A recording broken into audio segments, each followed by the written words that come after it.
എങ്ങനെ? എൻ്റെ രക്ഷിതാവ് അള്ളാഹു ജീവിപ്പിക്കുകയും മരിപ്പിക്കുകയും ചെയ്യുന്നവനാകുന്നു.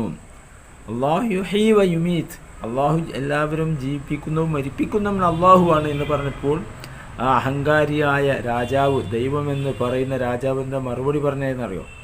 ഖാല അന അഹീ വ ഉമീത്ത്, ഞാനും ജീവിപ്പിക്കുകയും മരിപ്പിക്കുകയും ചെയ്യുന്നവനാകുന്നുവല്ലോ.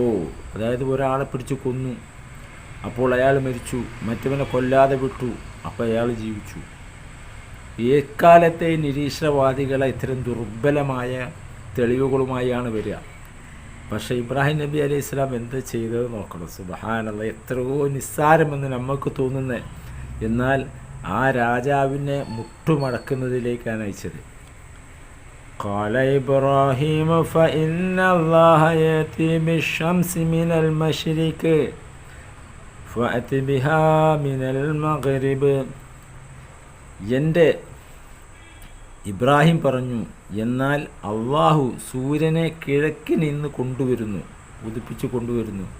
ഫഅതി ബിഹാ മിനൽ മഗ്രിബ്, നീ ഒരു കാര്യം ചെയ്യ്, നീ അതിനെ പടിഞ്ഞാറിൽ നിന്ന് കൊണ്ടുവരിക, നീ ദൈവമല്ലേ, ഒന്ന് എത്ര സിമ്പിളെന്ന് തോന്നാം.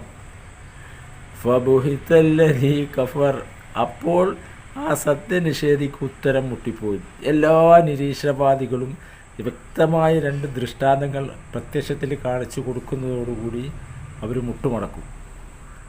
അല്ലാഹു ലാ യഹ്ദിൽ ഖൗമൽ ളാലിമീൻ, അള്ളാഹു അക്രമികളായ ജനതയെ അള്ളാഹു നേർവഴിയിലാക്കുകയില്ല.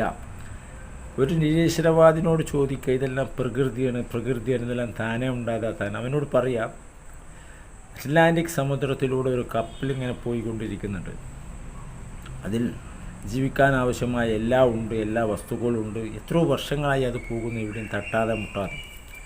പക്ഷേ രസം എന്താണെന്നറിയോ? അതിനൊരു ക്യാപ്റ്റൻ, കപ്പിത്താനില്ല. ഉടനെ അവൻ പരിഹസിച്ചിരിക്കാൻ തുടങ്ങും. അങ്ങനെ പോകും, ഒരു കപ്പിത്താനില്ലാതെ, ഒരു ക്യാപ്റ്റനില്ലാതെ ഒരു കപ്പലെങ്ങനെ പോകും? അപ്പം അവനോട് ചോദിക്കുക, ഒരു കപ്പലിൽ പോവാൻ കഴിഞ്ഞില്ലെങ്കിൽ കോടിക്കണക്കിന് വർഷമായി ഈ ഭൂമി എല്ലാ വസ്തുക്കളുമായി സഞ്ചരിക്കുന്നു, ജീവിക്കുന്നു, മരിക്കുന്നു, കായ്ക്കുന്നു, ഉണ്ടാക്കുന്നു, എല്ലാം. ഇതിനൊരു കപ്പിത്താൻ വേണ്ടേ? ഒരു സൃഷ്ടാവ് വേണ്ട, ഒരു സംരക്ഷകൻ വേണ്ട എന്നാണോ പറയുന്നത്? അതോടുകൂടി അവൻ്റെ നിരീശ്വരവാദം ആ സ്പോട്ടിൽ അവസാനിക്കും. പിന്നെ അവൻ ഇസ്ലാമിലേക്ക് ദഅവത്ത് ചെയ്താൽ മാത്രം മതി. ഇൻഷാ അല്ലാഹ്.